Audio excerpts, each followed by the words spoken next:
دجاج جنوبي مبهر ساذن ستايل تشيكن. خذ 5 دجاجات نسوي بيها شرائح هيك، نشفها، خلي عليه كوم وملح، خلي على صفحه لمده ربع ساعه، في مايه الكراتيه كلها على متفص واحد، العصا من الملح نضف هنا، الجارليك، بابريكا مدخنه، كمون، زعتر، زيت زيتون، نخلطها صفطه بالصينيه، ندخلها للفرن على درجه حراره 180 لمده نص ساعه. بوتيتات قشرها، قصها بهالطريقه،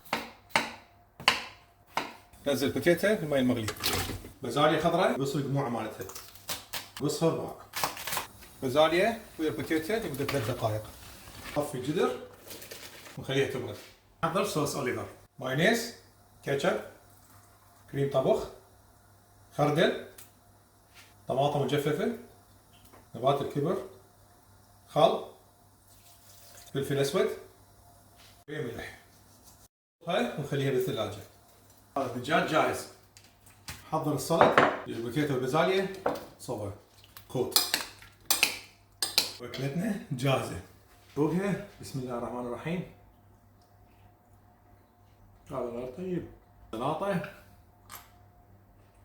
يعني هاي ويا هاي، طعم خيالي، مكانكم خالي. يلا باي باي. لا هالمره راح اقولها صح، طعم خيالي ومكانكم خالي.